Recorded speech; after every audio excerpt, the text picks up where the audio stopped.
Ah, YouTube. Tu tombes bien, je suis en train de préparer la vidéo là. Tu vas m'aider, on va le faire ensemble, hein, c'est plus sympa. Alors, incroyable, je suis en train de découvrir dans l'article des gens, comme toi et moi, des vrais gens. Hein. Il y a les noms, il y a les métiers, qui disparaissent. Ah, ils disparaissent. Ils meurent.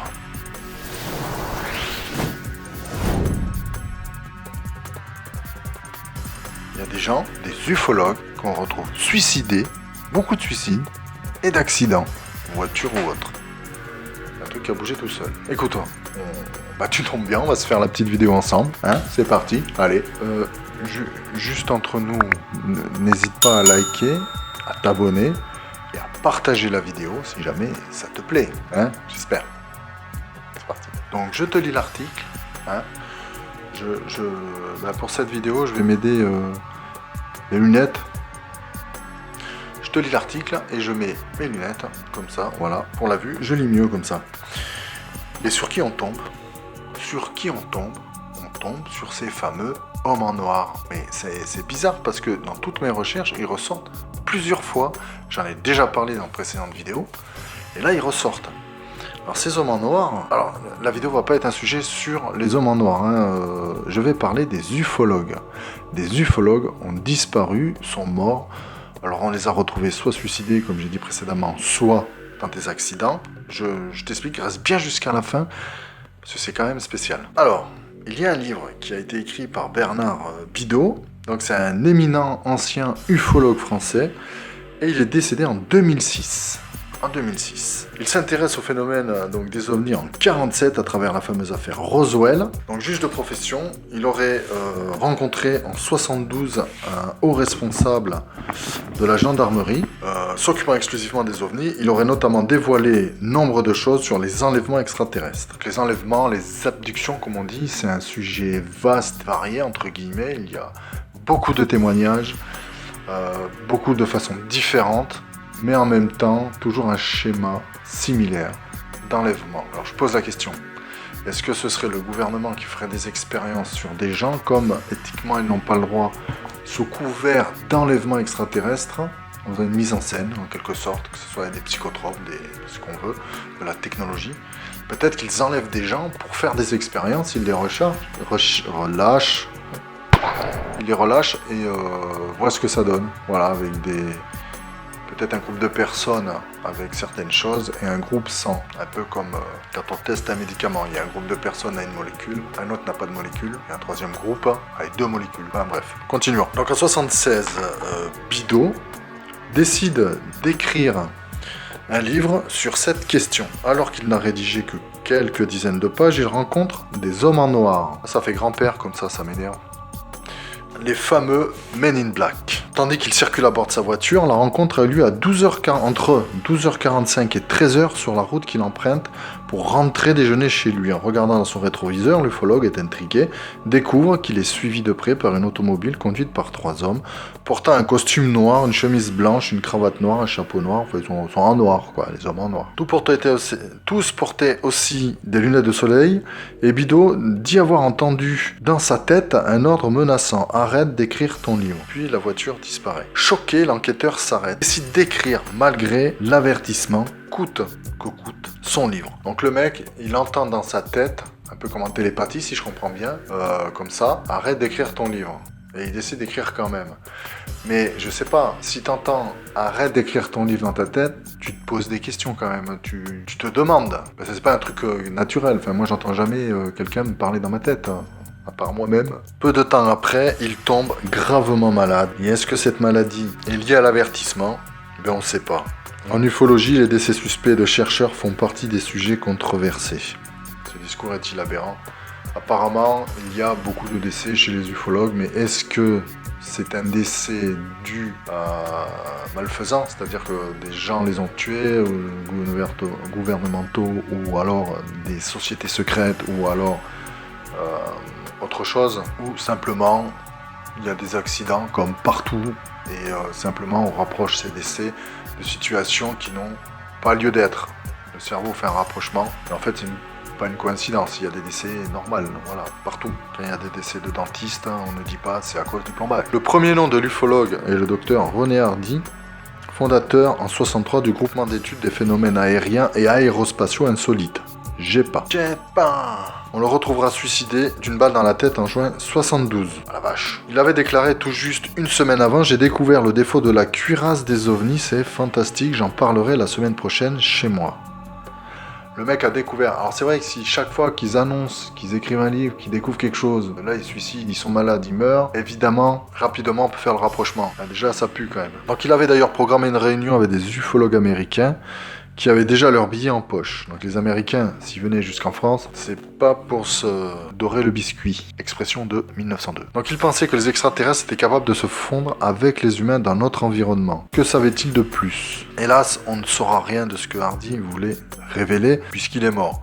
Lors de ses obsèques, le docteur Hardy, la presse de l'époque, a relaté comme suit le comportement étrange d'un groupe d'hommes. Donc ils ont parlé d'un groupe d'hommes qui étaient aux obsèques. Nombreux sont ceux qui, dans l'assistance, donc étaient émus et recueillis, ont noté la présence de 6 hommes de très grande taille qui paraissaient ne pas se connaître, mais se ressemblaient étrangement. Personne ne les avait jamais vus, ni la famille, ni les amis, ni les simples relations.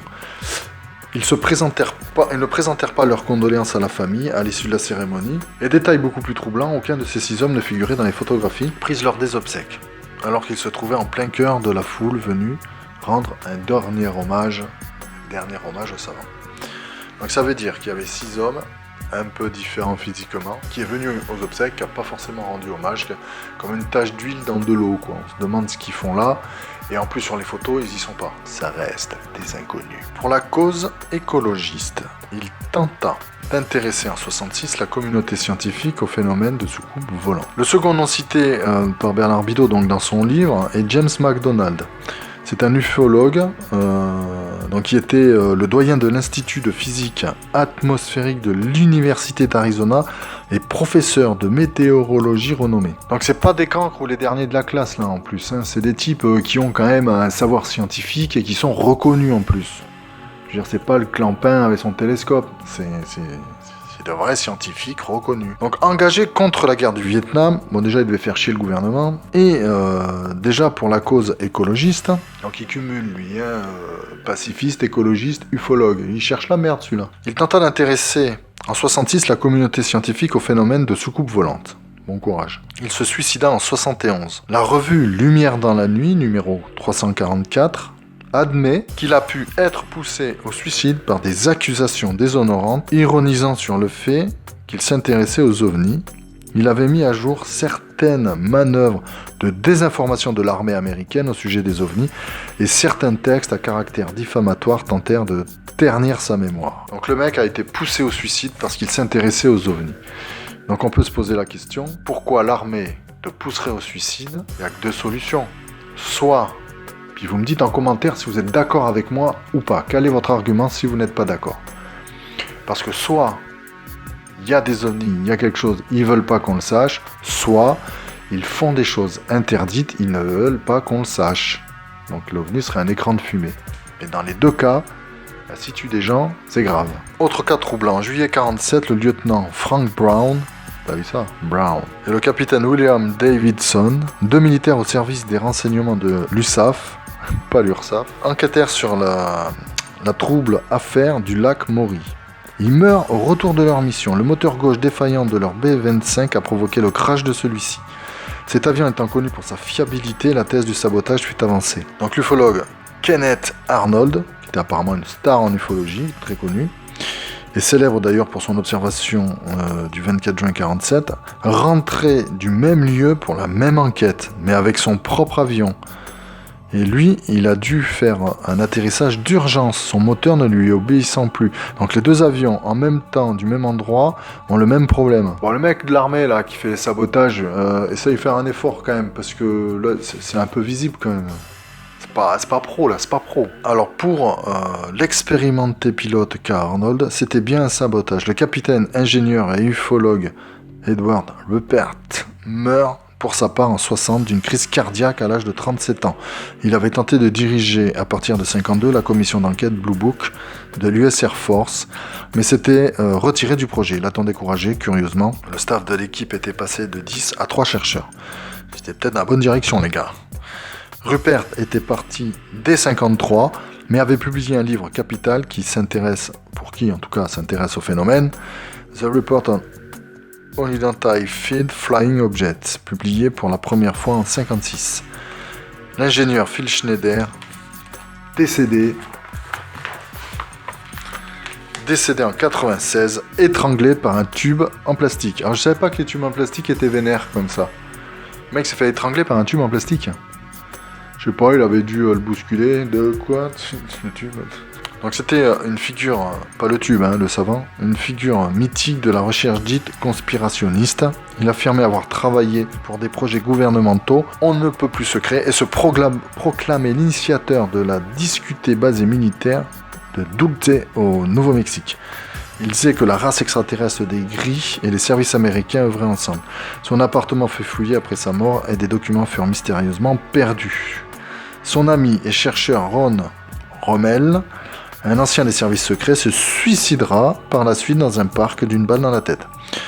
Rommel était adepte de la théorie décrivant les créatures extraterrestres comme des prédateurs d'humains. Bon, ça me ferait chier qu'il y ait des aliens sur Terre et qu'on leur serve de burger, tu vois. Ça, ce serait pas bien. Un autre ufologue, Ron Johnson, travaillait pour le MUFON, Mutual UFO Network, une organisation américaine qui enquête sur les cas d'observation d'objets volants non identifiés qui ont été signalés. L'Institut des études avancées sur ces systèmes de propulsion d'OVNI. Il avait accès à des niveaux d'information top secrets et assistait à des réunions classées très confidentielles de l'OTAN, dans lesquels, paraît-il, étaient traités les moyens de communication avec les aliens. Il est mort à 43 ans d'une hémorragie cérébrale, alors que son état de santé était évalué sans problème. Anne Livingston travaillait elle aussi pour le MUFON. Elle avait publié un article intitulé « Harcèlement électronique et enlèvement par des extraterrestres » et elle n'hésitait pas à critiquer les services officiels de la sécurité nationale qui niaient l'existence même des ovnis. Elle raconta un jour à ses amis avoir été intimidée par 5 hommes en noir au visage flou qui avaient à la main des sortes de tubes noirs qui ressemblaient à des lampes électriques. Ils braquèrent, je pense, le tube sur elle et elle tomba évanouie sur le sol. Que s'est-il passé ensuite? Que lui a-t-on fait? Nul ne le sait. Maintenant, les tubes en plastique sont agressifs et on te flash avec des tubes noirs. Bon, après, ça fait beaucoup d'ufologues, beaucoup de scientifiques du même endroit de renom qui sont quand même agressés apparemment. Il y a beaucoup de suicides. D'ailleurs, la suite de l'article s'appelle « Vague de suicides ». Le chercheur William Milton Cooper a été tué le 5 novembre 2001 par la police à son domicile. Dépressif, il accusait le gouvernement américain de cacher la vérité sur les ovnis. Son projet était de créer une milice armée de protection pour lutter contre un gouvernement secret qu'il disait dirigé par des aliens. Cooper avait menacé des voisins, il pensait qu'ils étaient à la solde du gouvernement et les surveillaient. Voilà, il y a les syndromes de la paranoïa quand même. Je pense que c'était un complotiste complètement paranoïaque. Et lui, par contre, la police a dû faire son travail, il devait menacer les gens. Et à un moment donné, faut intervenir. Le policier a bravé la consigne et a été blessé. Son collègue est alors tiré en légitime défense. Mais ce sont surtout les suicides à répétition dans la communauté ufologique qui intriguent tout particulièrement. Donc en octobre 86, le professeur Arshad Sharif s'est suicidé en attachant l'extrémité d'une corde à un arbre. Mais enfin, il s'est pendu, quoi. Il s'est suicidé avec une corde à un arbre, il s'est pendu. Dis-le simplement. En faisant une boucle de longue extrémité. Tu sais, le mec veut que son article soit long. En y mettant la tête et ensuite démarrer sa voiture à toute vitesse. Ah oui, non, il a mis une corde à un arbre, il a attaché autour de son cou et il a accéléré avec la voiture. Bon, t'es sûr de pas te rater, hein. C'est au minimum, les cervicales explosent. Mais bon, c'est un peu violent quand même. Quelques jours plus tard, un autre professeur londonien, donc en Angleterre, Vival Dazibey, a sauté la tête la première du pont de Bristol. Ah ouais, ça fait haut quand même. Il s'est pas raté, quoi. Arshad Sharif et Vimal Dazibey travaillaient au développement des armes électroniques pour un programme du gouvernement anglais similaire au projet américain Star Wars. Oh, Star Wars. Jeune marié, pilote confirmé et fondateur du groupe d'études sur le paranormal, Gaurav Tiwari a été retrouvé mort à côté d'une corde noire dans l'appartement familial où ses parents et son épouse, qui a des occupations domestiques, des occupations domestiques, je sais pas si j'ai bien dit. Il faisait des recherches sur des enlèvements attribués aux extraterrestres et n'avait a priori aucune raison de se tuer. Il avait en revanche confié à son père qu'il se sentait attiré par une force négative il essayait en vain de la contrôler. Donc quand même, je sais pas, il a une base de schizophrénie ou quoi chez les ufologues. Ils entendent des trucs, ils sentent des trucs. Il faudrait du scientifique concret, tu vois, mais c'est difficile ça. En janvier 87, un autre scientifique, Avtar Singhid, a disparu et on l'a par la suite déclaré mort. En février 87, Peter Pippel a été écrasé par sa voiture dans son garage. David Sant s'est suicidé en lançant sa voiture sur un bâtiment. L'auteur américain Sidney Sheldon a remarqué la mort douteuse de 25 scientifiques de très haut niveau qui travaillaient dans le domaine des armements spatiaux futuristes. 25 scientifiques. Waouh, vous vous rendez compte ? 25 personnes qui travaillent au même endroit. Là, c'est quand même flippant. Moi, je sais pas si je vais laisser la vidéo en ligne ou quoi. Il estime dans son livre baptisé La fin du monde que ces disparitions avaient un lien avec les extraterrestres. Pour Timothy Hood, ces décès n'étaient pas accidentels, mais plutôt l'œuvre des services spéciaux qui auraient éliminé ces experts parce qu'ils en savaient trop. Alors c'est un peu comme dans les films, ils embauchent des gars pour faire un travail, puis une fois qu'il en sait trop, ils l'éliminent. C'est étrange quand même. Alors pourquoi certains ufologues se seraient-ils ainsi ciblés ? Pourquoi ils seraient ciblés ? Est-ce que c'est pour censurer certaines informations sensibles donc du phénomène OVNI, celles par exemple susceptibles de déclencher une panique totale si elles avaient été divulguées sur la place publique ? Quoi qu'il en soit, on remarque que tous les continents sont touchés par ces décès suspects. Comme on le constate, il n'est pas impossible que les extraterrestres aient des choses à cacher et qu'ils aient parfois besoin d'imposer le silence à certains chercheurs. Alors, effectivement, je pourrais continuer à lire les pages qui restent, mais ça reste toujours du même acabit. Il y a énormément de décès, de déchets aussi, des décès chez les ufologues, chez les scientifiques, etc. C'est vrai qu'on peut dire qu'on peut être parano, croire des choses parce qu'on est complotiste, se dire que c'est du folklore, que c'est etc. Mais quand même, on peut constater qu'il y a énormément de problèmes là. Il y a énormément de décès, il y a énormément de disparitions, et apparemment on les cherche pas. On ne cherche pas à savoir, même quand il y a soupçon de sabotage, que c'est des gens qui travaillent même pour l'armée elle-même, hein, eh bien, on dit oui, c'est peut-être saboté, mais point. Alors, la conclusion, c'est que peut-être, effectivement, il s'agirait de creuser, non pas est-ce que je vais voir une soucoupe volante chercher un extraterrestre, ça se trouve, il n'y en a pas du tout d'extraterrestre, mais plutôt, que fait le gouvernement ? Que fait l'armée ? Est-ce qu'il y a une espèce d'ordre mondial ? Est-ce que les gouvernements se sont regroupés ? Est-ce que c'est une organisation, genre Illuminati ou autre organisation, qui a noyauté les gouvernements et qu'à partir de là, ils ont un but précis, un projet commun et qu'ils fassent des choses qui sont pas éthiques, pas morales, qui sont interdites. Et peut-être que ces gens qui sont tombés sur un projet dans le projet, qui ont une vision vraiment globale de ce qui se passait, ont voulu, sous couvert d'extraterrestres, sous couvert de... Voilà, ils ont peut-être cru que c'était des aliens, alors qu'en fait, pas du tout. Et se sont fait tuer parce qu'ils ont découvert quelque chose. Mais si c'est le cas, c'est qu'il y a quelque chose. À nous de le découvrir. Dites-moi en commentaire si vous avez des théories. Vraiment, ça m'intéresse. Et si vous me mettez des théories, j'en parlerai dans une des vidéos. Je ferai une vidéo avec les théories. Et en attendant, je vous dis à lundi. Bye.